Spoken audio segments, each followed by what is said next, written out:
Teresa Forcades estudió en la Universidad de Barcelona e hizo la especialidad en Medicina Interna en la Universidad Estatal de Nueva York en 1995.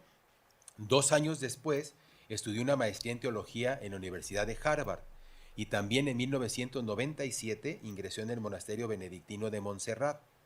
En 2005 se doctoró en Salud Pública por la Universidad de Barcelona.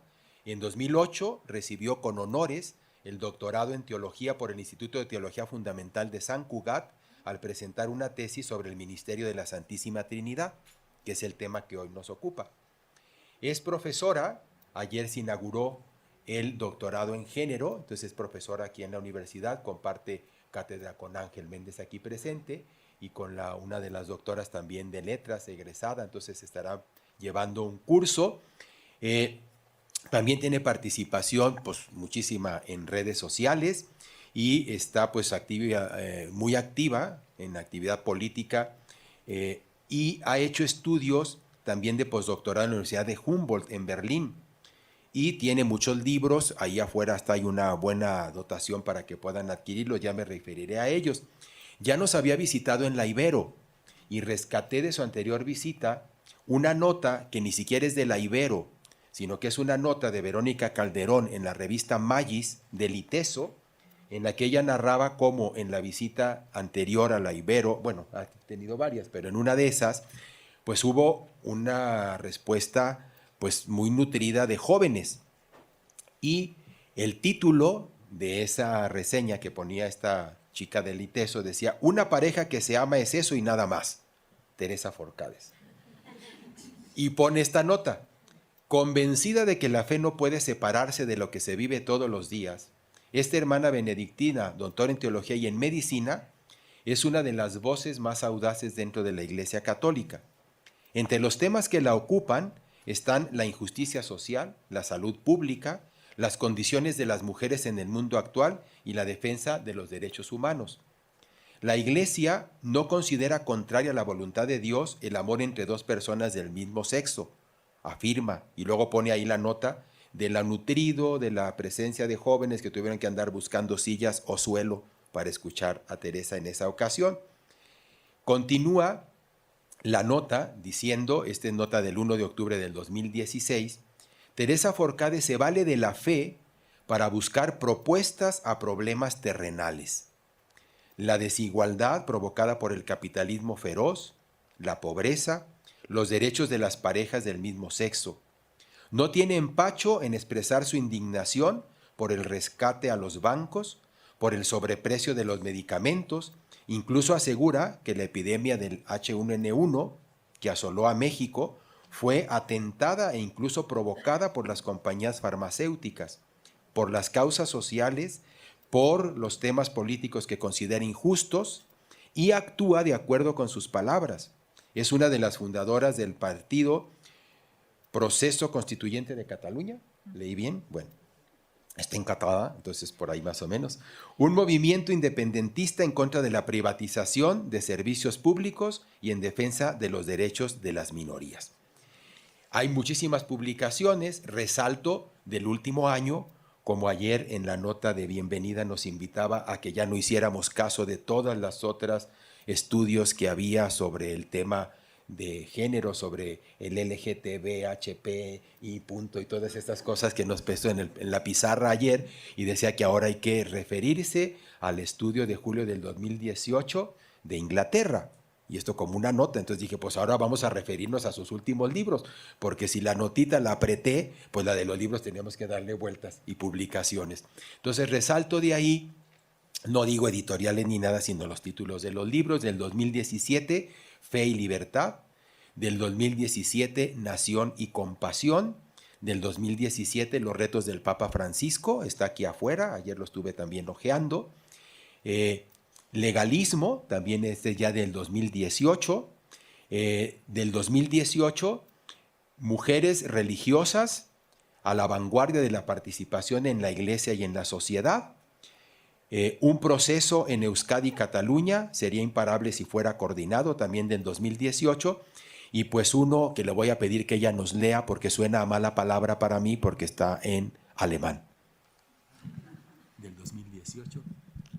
Bueno, esto es, en alemán es Von Kampf der Geschlechter zu einer Geschwisterlichkeit der Geschlechter. Esto es como de la lucha de sexos a la fraternidad de sexos, ¿no? Era plan con maña, que ella se presentara en ya lo había yo buscado que él me lo tradujera, pero dije es como ya para romper el hielo y ver que estamos fraternalmente, pues dándole una bienvenida, yo que se ha ganado no solo pues la palabra, sino el cariño, la espera, expectativa, y pues ya no le quito tiempo al curso. Ahí tenemos todas el título, es un seminario, la noción de persona en la teología trinitaria clásica y su relación con la noción moderna de libertad como autodeterminación. Entonces, pues le damos, y está trabajando por ahí también hoy el concepto algo de cuerpo, ¿no? Entre tus últimas investigaciones. Estuve curioseando muchas cosas. Ya veo. Pues le damos un aplauso de bienvenida y sin más, la dejamos aquí. Gracias. Pues muchas gracias y empezamos este seminario que pues bueno, va a durar todo el día. Tiene por la mañana esta sección más dedicada a la teología patrística, o sea, al inicio de la reflexión sobre la Trinidad, y luego por la tarde pues la parte escolástica y espero poder llegar también al momento actual. Entonces pedí esa pizarra porque siempre me ayuda utilizarla y pues voy a dirigirme ahí. Lo que ocurre es que tengo que coger el micrófono, ¿no? En la mano, ¿así? No, va bien, sí. ¿Cómo está? ¿Así? Bueno.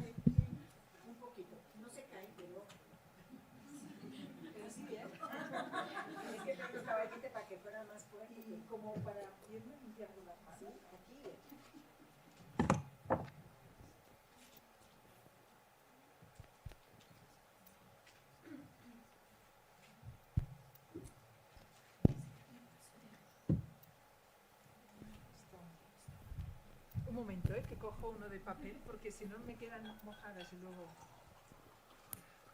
Ahí me parece.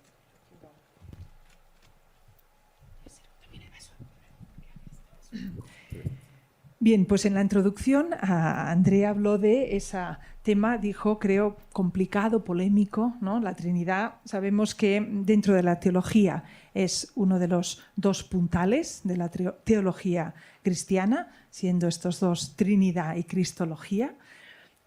Y el hecho de que lo sea, pues no implica necesariamente que sea un tema, diríamos, de fácil abordaje o que normalmente se considere pues, un tema con el cual se está necesariamente familiarizado, más allá evidentemente pues, de la formulación más o menos dogmática. Este tema de la Trinidad es un tema que remite, como han dicho en el título, o se pone en el título pues, del seminario, a la noción de persona. Y con esto quiero empezar, puesto que esta noción de persona es un vocablo, una palabra y un concepto que hoy en día utilizamos evidentemente en el lenguaje común y corriente. Somos personas, hablamos de crecimiento personal, utilizamos el término no como un término técnico teológico, sino como un término del lenguaje común.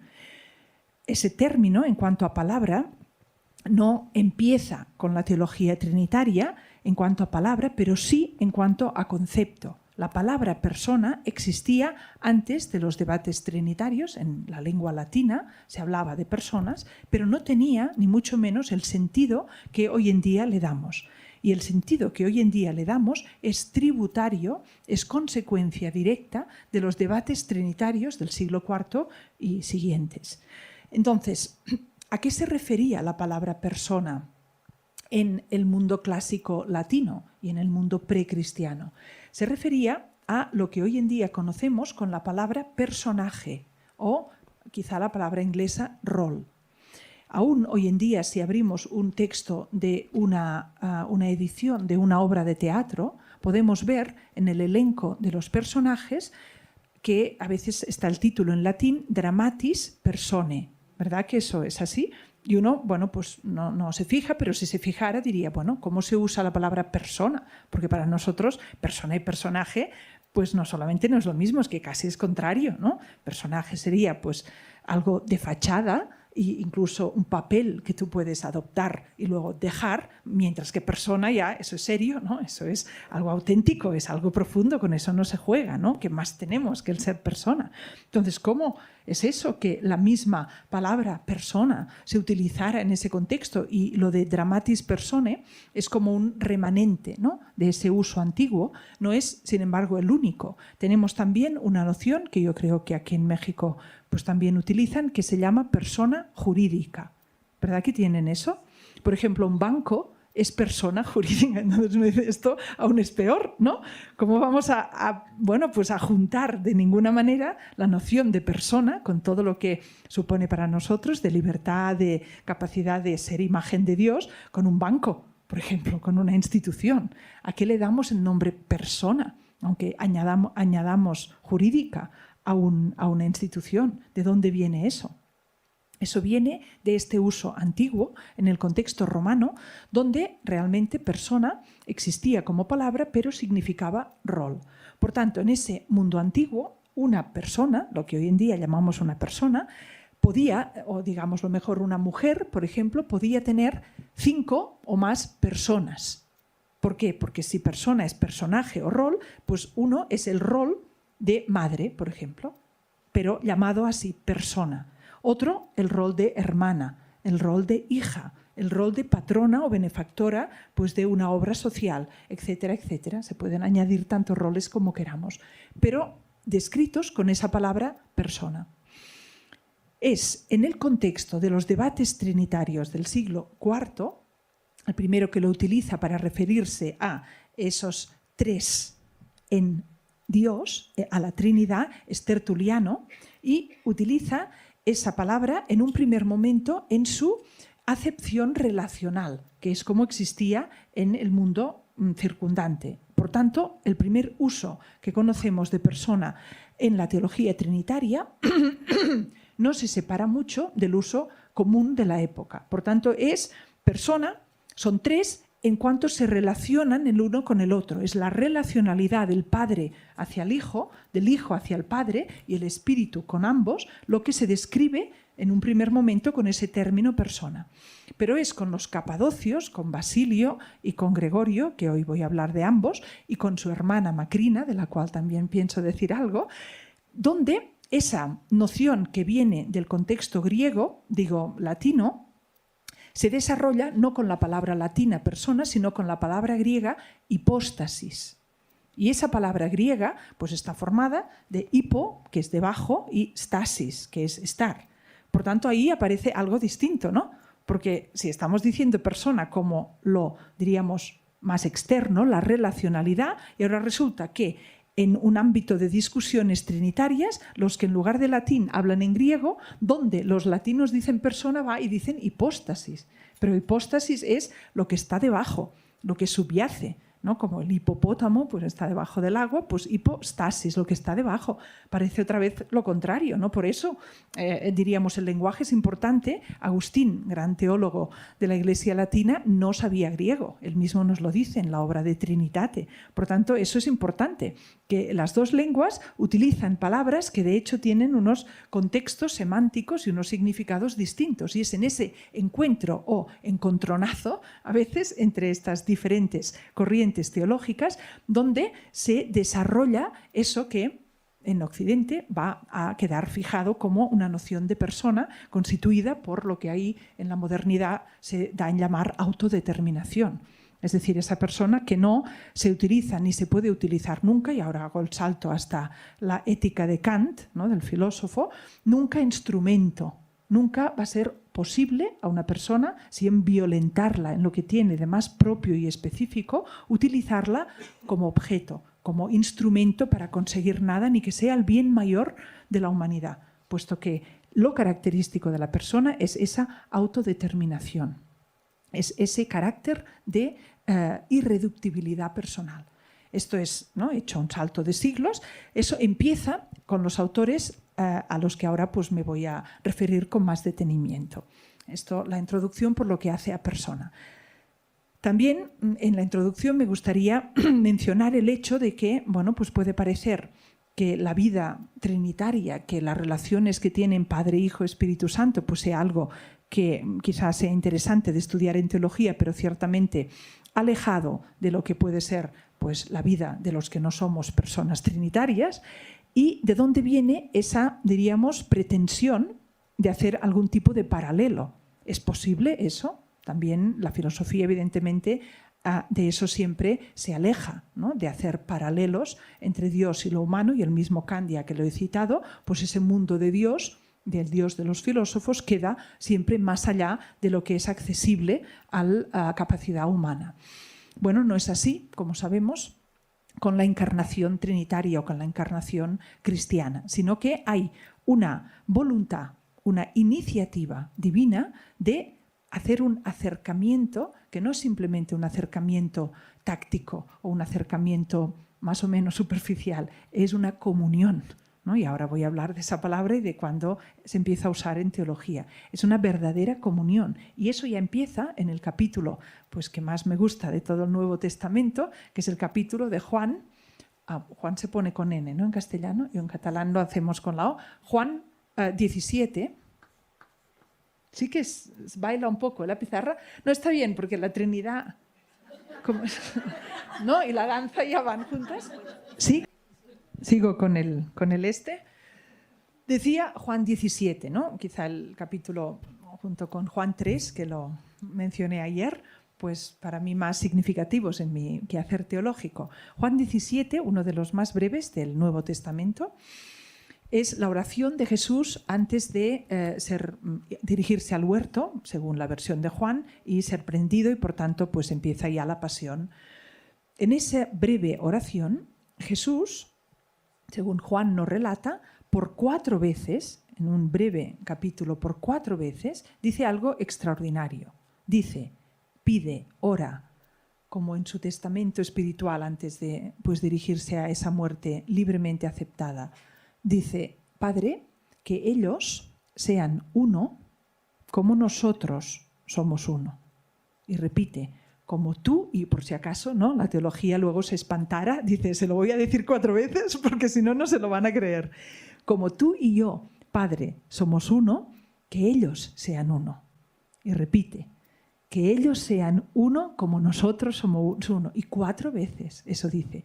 ¿Cómo no nos enteramos de eso? ¿Qué significa tomarse eso en serio?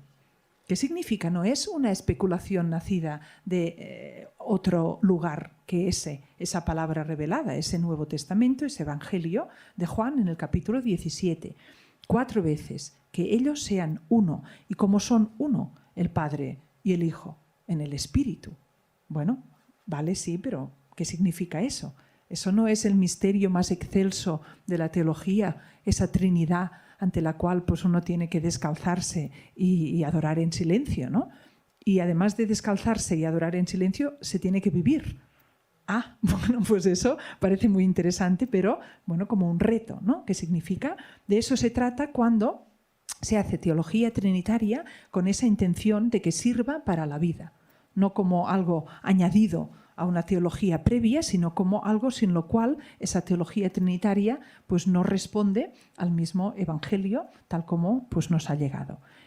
La idea de que no se trata de dejar a la teología en un espacio escatológico o en un espacio inabastable, inalcanzable, sino de ponerla ahí donde Jesús mismo la puso, que es en esta vida que nos hace a los unos a los otros pues, ser comunidad. Bueno, pues en este contexto resulta que cómo se hace teología trinitaria también está en relación a cómo se vive socialmente o se ha vivido hasta ahora. Yo voy a poner aquí unos pequeños... ¿Lo ven de ese lado? No mucho. ¿Sí? ¿De verdad? Yo diría, me parece que lo voy a... con todo el peligro que esto conlleva, a girar un poquito más porque parece que hay más gente de ese lado, ¿no? ¿Está bien? Ahí ¿sí? Ahí.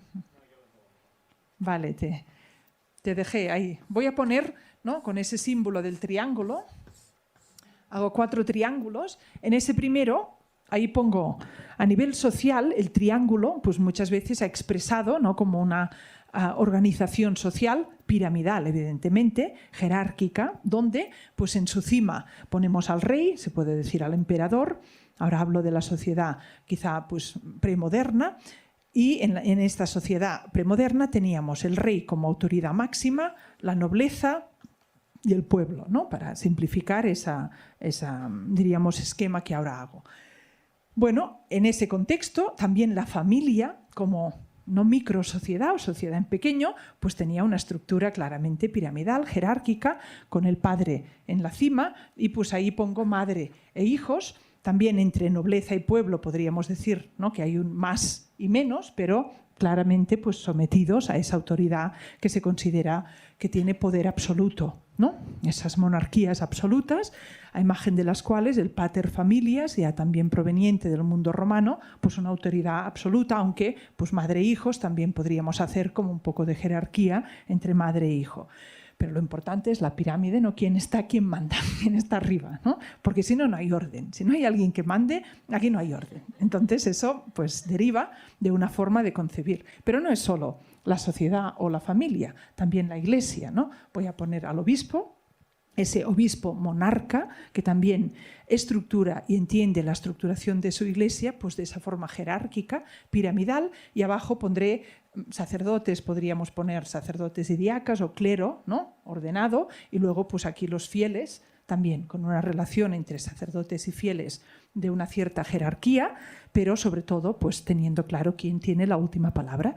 Y bueno, ahí me quedó la cuarta, que cómo se describe esa teología trinitaria, aunque dogmáticamente nunca incluye una relación jerárquica entendida de mayor a menor entre las personas trinitarias, pero es cierto que se ha concebido durante mucho tiempo la relación trinitaria como una relación jerárquica y casi piramidal, con el Padre arriba, con el Hijo y el Espíritu, pues también con una relación que, si se descuida uno, es un poquito entre ellos también jerárquica, pero teniendo claro que aquel que manda es el Padre, ¿no?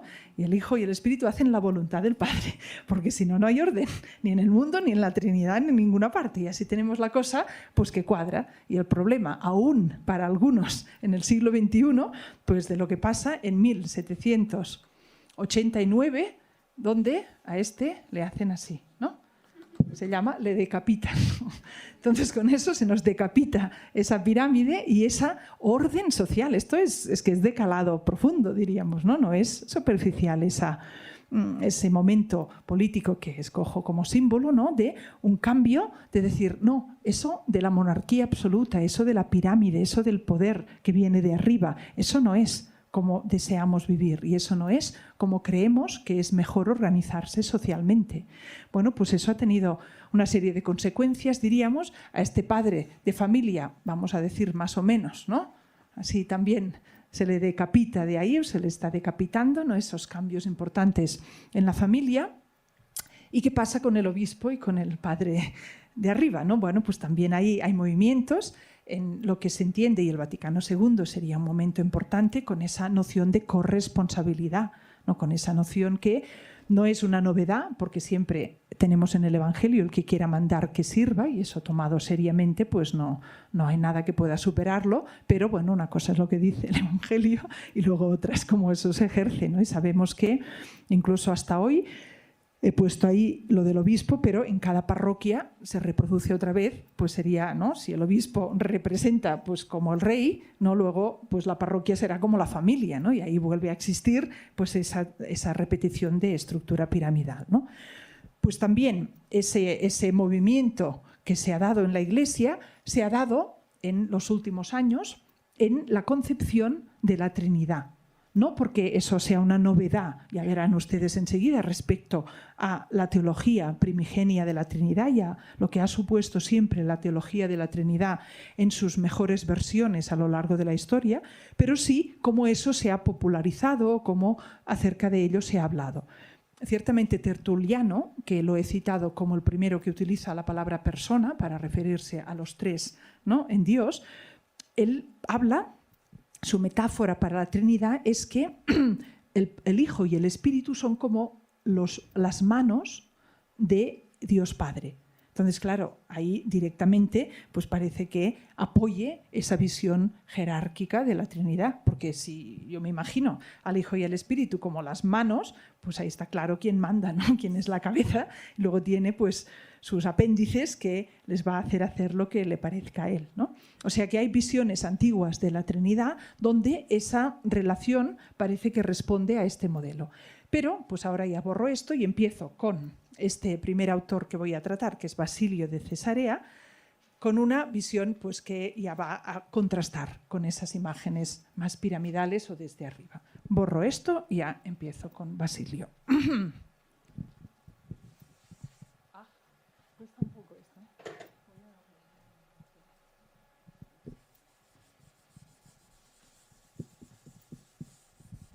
Me van a hacer ejercicio.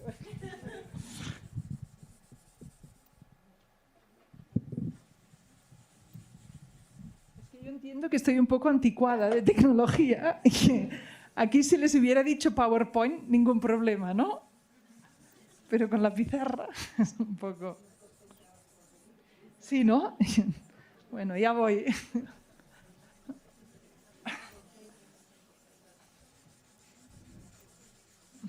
Bueno, vamos a superar los problemas técnicos.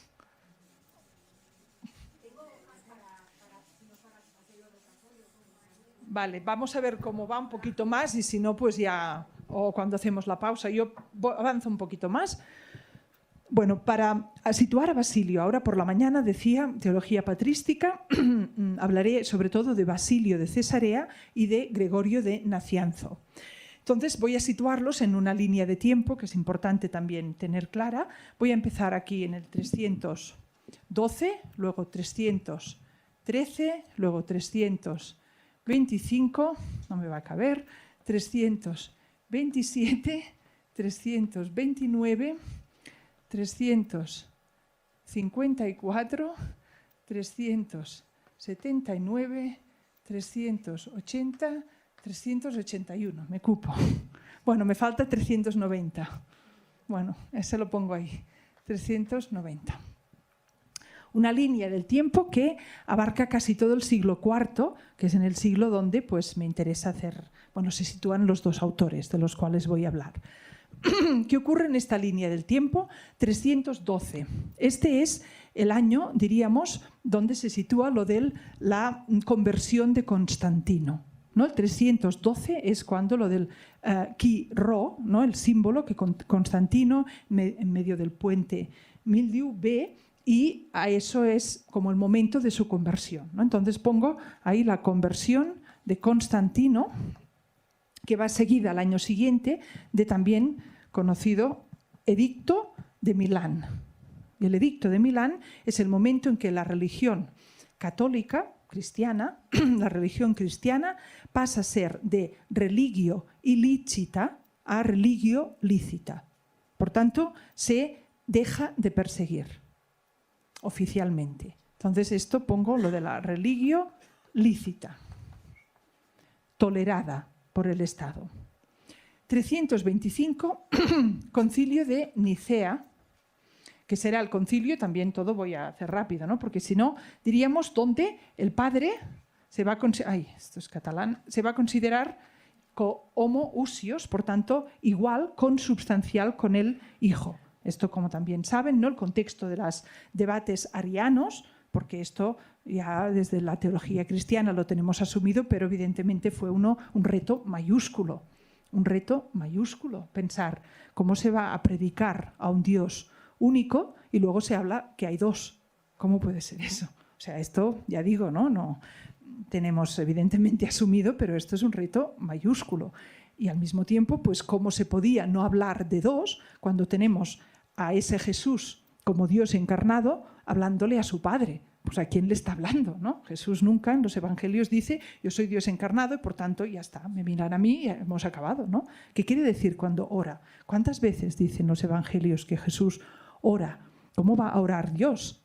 Esto es, ¿no? Estos, diríamos, cortocircuitos de máxima magnitud, donde pues ahora, como digo, 21 siglos más tarde, pues ahí hablamos de eso como si nada, pero evidentemente esto tiene que ponerse en su contexto de cortocircuito máximo, ¿no? De qué significa, qué suponía, qué supuso empezar a desarrollar eso, tomarse en serio eso, tomarse en serio e intentar intelectualmente, en la medida que se pueda, acompañar eso, darle palabra a eso, formular eso, ¿no? Qué reto máximo y qué fascinación intelectual, ¿no? Por eso muchos de los máximas mentes pues, del momento quedaron atrapadas. Por eso, de hecho, les voy a decir que en el momento del Edicto de Milán, cuando se considera la religión cristiana, esta nueva secta, ¿no? de los cristianos, como lícita, ¿alguien de ustedes sabe cuántos más o menos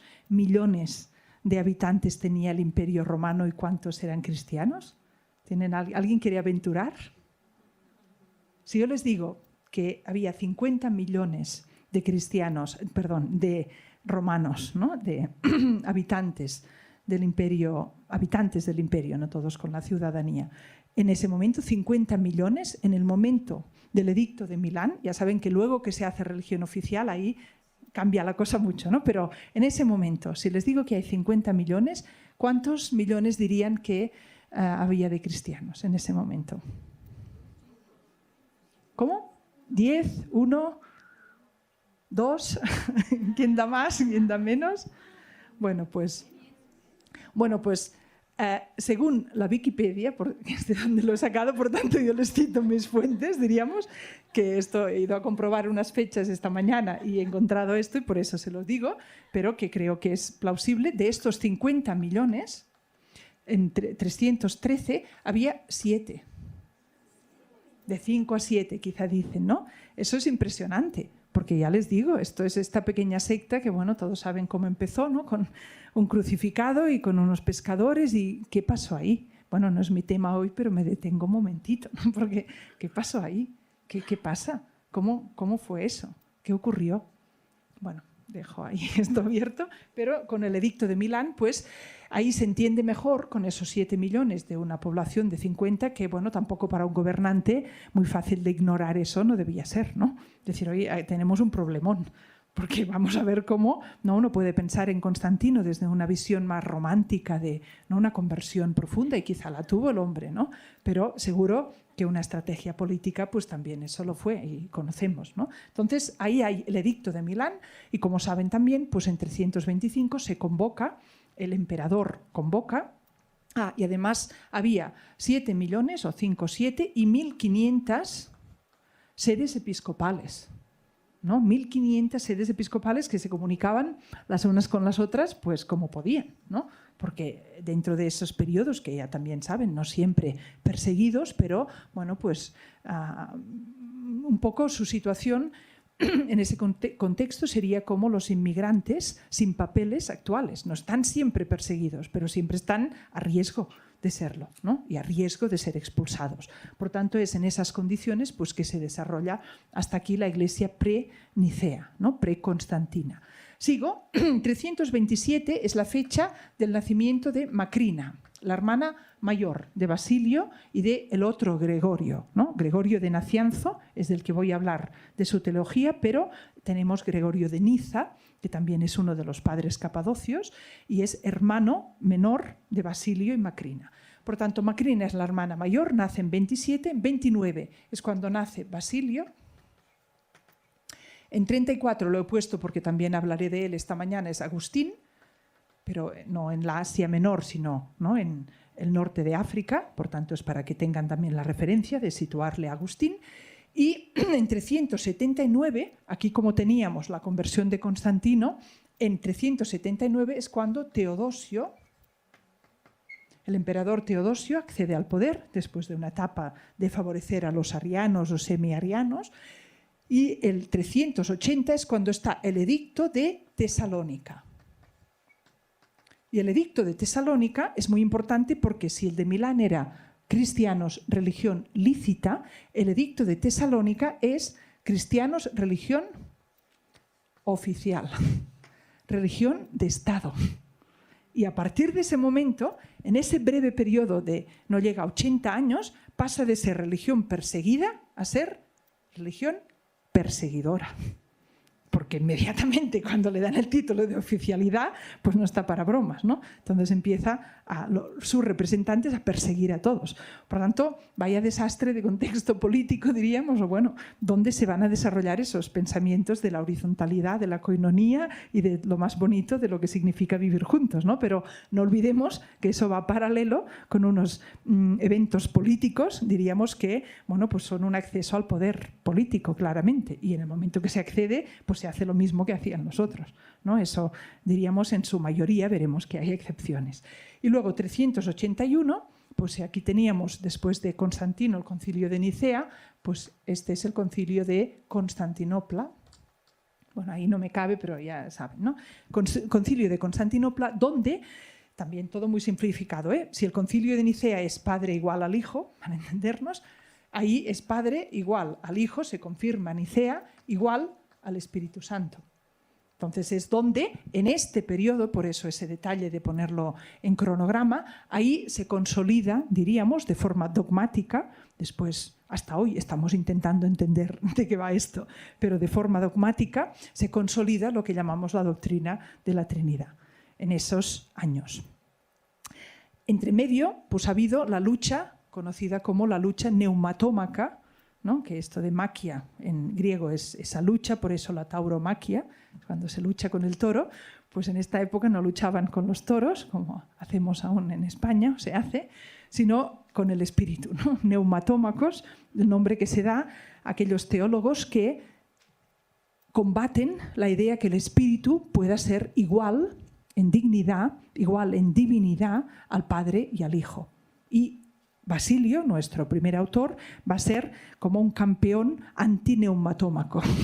O sea que él va a ser el defensor del Espíritu Santo en este contexto, con sobre todo su obra, que ahora voy a empezar a comentar, titulada Sobre el Espíritu Santo, donde defiende la codivinidad del Espíritu Santo con el Hijo y con el Padre, en un contexto, como ven, donde eso aún no estaba claro.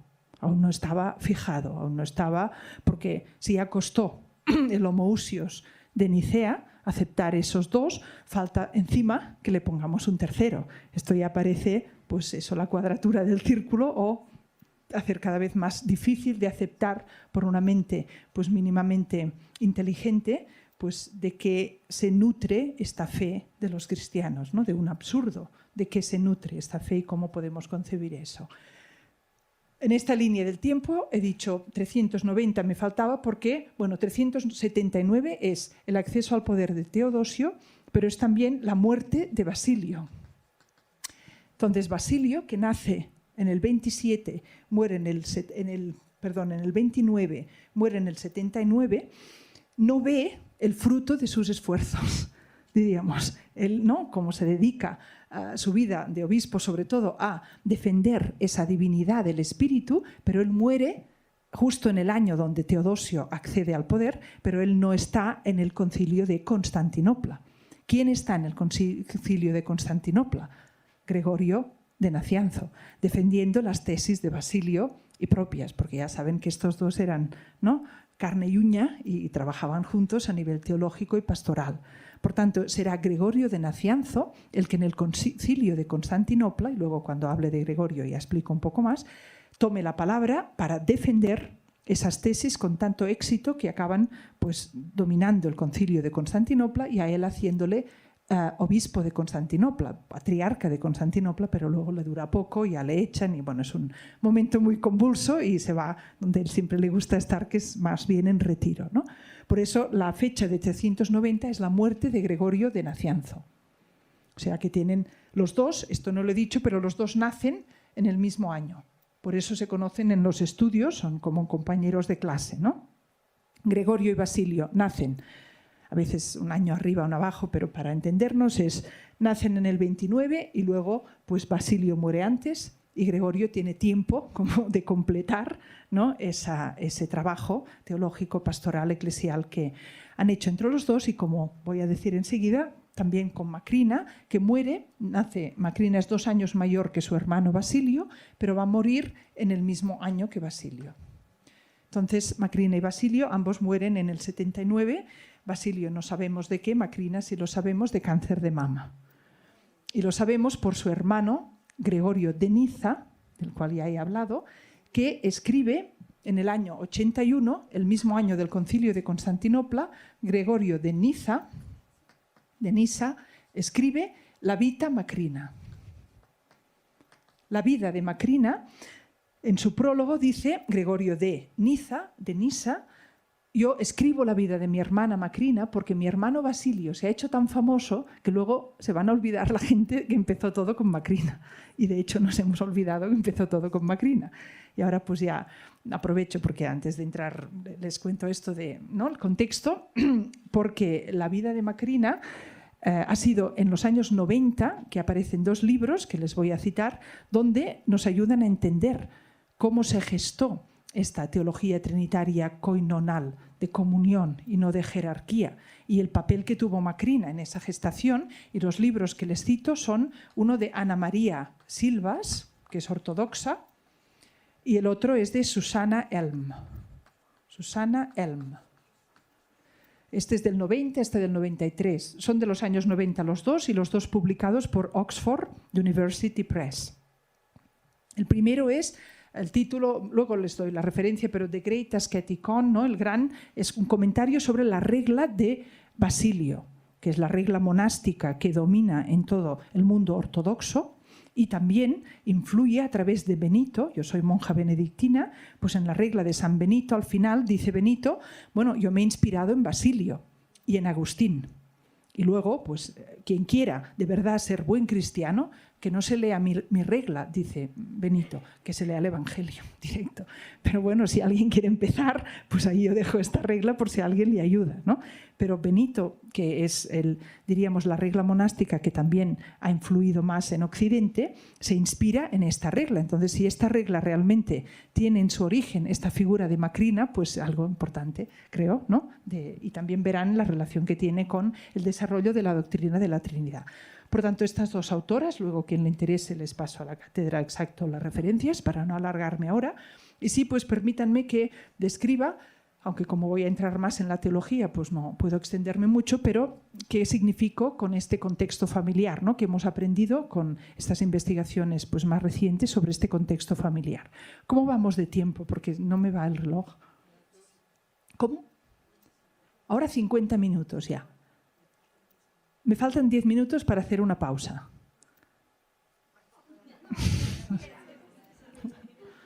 Bueno, no, yo creo que puedo hacer esta parte más biográfica e introducir lo otro, entonces no será exacto como el horario, pero luego cuando nos volvemos a encontrar voy con la teología trinitaria de Basilio y Gregorio un poco unidos, ¿no? No pasa nada, ¿no? Y luego tenemos otra hora y otra hora esta mañana. No, solo una más.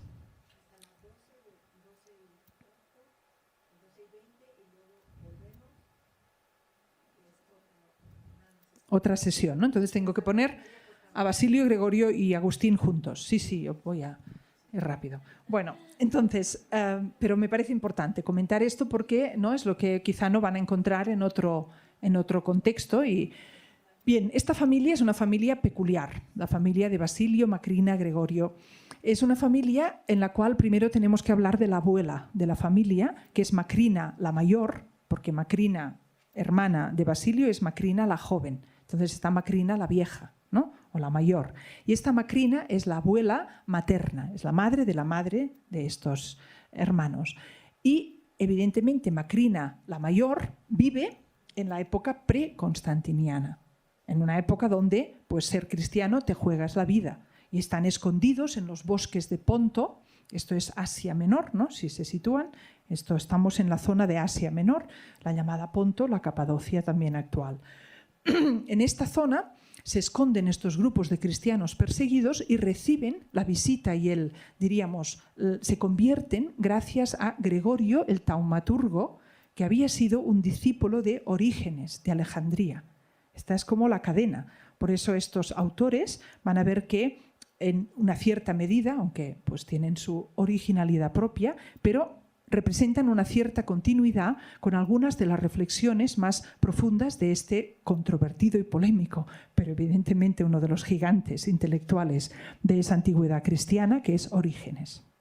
De Alejandría, Orígenes se irá hacia Palestina, ahí es donde tiene su discípulo Gregorio el Taumaturgo, y de Palestina Gregorio el Taumaturgo se va a la zona de Asia Menor y ahí conoce, entre otros, pues a la abuela de Basilio y de Macrina la mayor. Es esta abuela con la que conviven la familia ya pues cuando se casa su hija y nacen estos hermanos, con la primera, que es Macrina. Y Macrina la joven directamente es formada por su abuela, Macrina la mayor. Macrina, como el destino de la época pues de las mujeres al matrimonio, estaba ya prometida con un colaborador de su padre, que era un abogado en Neo Cesarea, en Ponto. Eran una familia noble, una familia importante y diríamos tenían un prestigio social consolidado y una situación diríamos potente.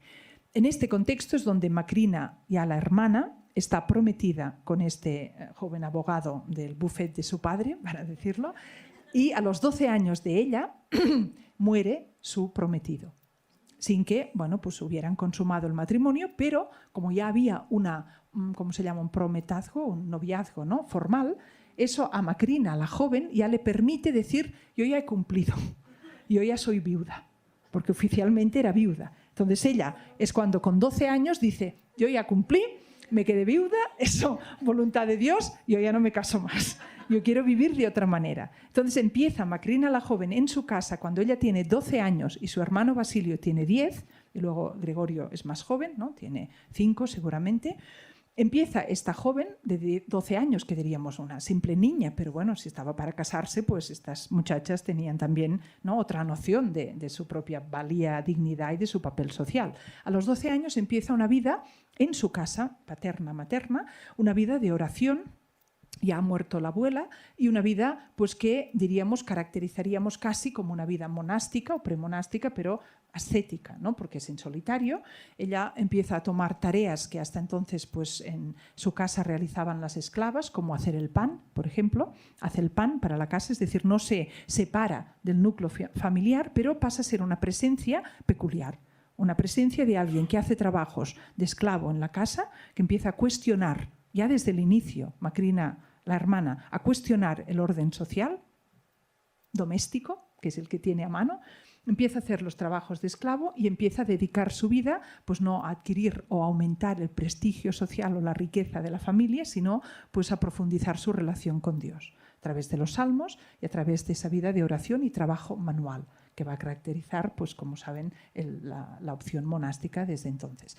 Eso empieza Macrina y ahí van a convivir con su hermano hasta que él tiene 17 años. O sea, son 7 años en que Macrina pasa de los 12 a los 19 y su hermano pues hasta los 17, donde él sigue. Además, el hermano no está bautizado, porque en esa época aún estamos en la iglesia, bueno, ya estamos post-Constantino, pero sigue siendo una anomalía lo de bautizar a los niños, ¿no? Por tanto, una familia tan cristiana como se quiera, con su abuela tan cristiana como se quiera, luego padre y madre son santos, pero los niños no se bautizan de niños, sino que van a ver, cuando crezcan, a ver cómo ven el tema, porque se están jugando la vida, porque aunque ahora haya un Constantino que ha dicho que ahora es lícita, luego se va Constantino y viene Julián el apóstata y dice que otra vez los cristianos a ser perseguidos. Por tanto, eso es un contexto muy distinto. En ese contexto, Macrina se bautiza, Basilio no. Basilio pues está explorando sus posibilidades sociales, diríamos. Entonces Macrina, que tiene esa vida de fe, pasa esos 5 años y su hermano convive con ella, pero pues entendemos que sin dejarse impactar mucho por esta hermana rara, ¿no?, que hace esa cosa ascética. A los 17 años de Basilio, 19 de Macrina, es cuando muere el padre. Y eso coincide con el momento en que Basilio marcha del hogar paterno para ir a estudiar primero a Cesarea y luego a Constantinopla, que es cuando conoce a Gregorio en sus estudios de filosofía, y luego van a Atenas. Filosofía y los estudios de la época, que son no especializados, sino en general. Entonces, él se dedicará, Basilio, desde los 17 hasta los 27 años, a esa vida intelectual académica de la época, pues yendo a la mejor institución de referencia de la época, que es la Universidad de Atenas, junto con su compañero de estudios y amigo íntimo, Gregorio de Nacianzo. Mientras tanto, Macrina opera una transformación radical en el hogar ya paterno, sin el padre. Cuando muere el padre, Macrina propone a su madre, Emelia, que dejen la ciudad y se trasladen a una propiedad que la familia tiene en Anisa, cerca del río Iris, todo en la zona del Ponto. Y ahí, en esa propiedad, empiezan lo que sería, antes de la muerte del padre no fue posible, pero a partir de ese momento, la liberación de los esclavos de la familia. La familia libera los esclavos y lo hace por inspiración de Macrina, entendiendo que eso no es compatible con lo que dice el Evangelio, sino que se debe ofrecer esa posibilidad de vivir una vida de acorde con el Evangelio. Y eso es una vida donde esa horizontalidad de hermanos es lo que prevalece. Esa transformación ya se comprende, no es de un día para otro, pero son 10 años de transformación radical donde el Gregorio de Nisa, que será luego el que va a escribir la vida de su hermana, cuando eso empieza la transformación tiene 5 años. Entonces él va a crecer, diríamos, teniendo como referente en su hogar a esa figura femenina, a esa Macrina. Y así va también a crecer y a nacer su hijo menor de la familia, que es Pedro, que luego será también obispo, que nace exactamente aquí, donde muere el padre, ¿no? Bueno, no está la fecha aquí, pero cuando muere el padre, al cabo de unos meses nace este hijo, pues que ya había engendrado antes de morir y que crecerá teniendo como referente a la madre, pero sobre todo a la hija mayor, que ya tiene sus 20 años y que es Macrina. Bueno, mientras eso ocurre, Basilio está, diríamos, con la élite cultural de la época en Atenas. ¿Por qué regresa al cabo de 10 años Basilio, que ya se le auguraba una carrera de intelectualidad de máximo nivel en la capital, en Atenas? Regresa por un drama familiar que ocurre 10 años más tarde, cuando tiene él 27 años, y son muchos hermanos. Naucratio, que es el tercero en la lista, es quien también es brillante intelectualmente. Primero parece los pasos de su hermano, ¿no? Cuando llega a los 17 años se va a Neocesarea, luego se va a Constantinopla, pero luego sorprende a la familia y en lugar de seguir los pasos de su hermano Basilio, brillantemente estudiando en Atenas, él lo que decide es seguir los pasos de su hermana Macrina.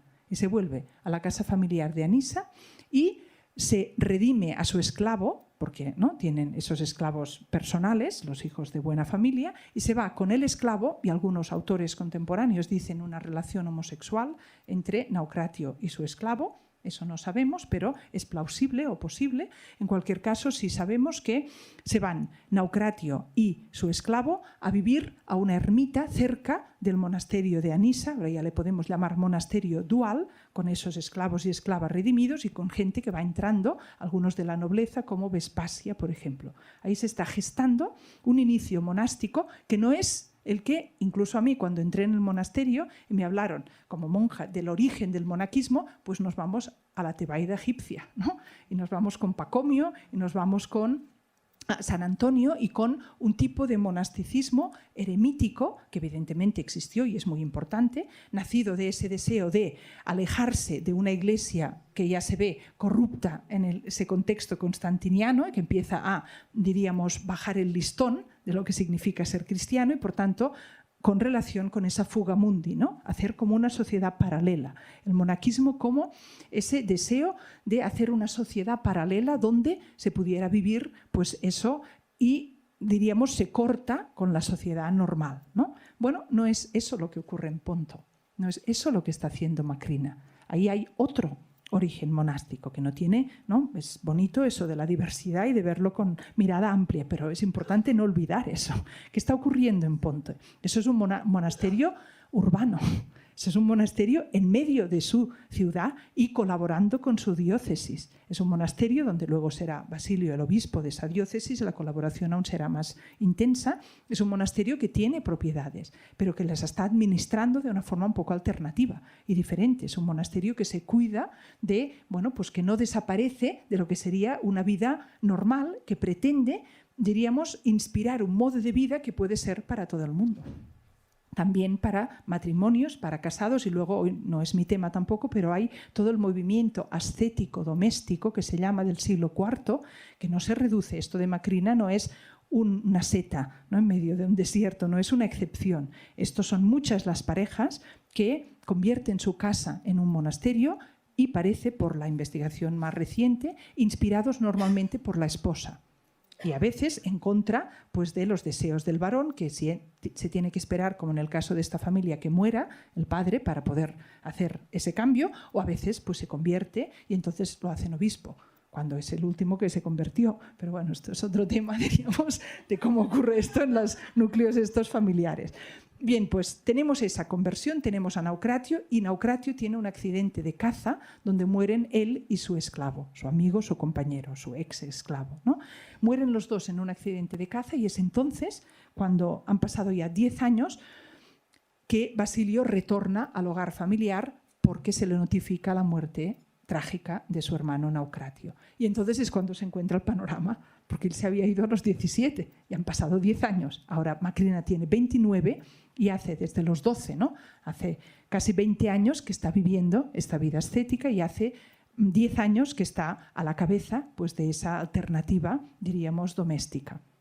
Ahí es donde nos dice Gregorio de Nisa, que es quien escribe la vida, que Basilio empieza a quedar influenciado por su hermana Macrina. Entonces es cuando Basilio, que simplemente ha dejado Gregorio de Nacianzo en Atenas, pues ya me vuelvo, ¿no?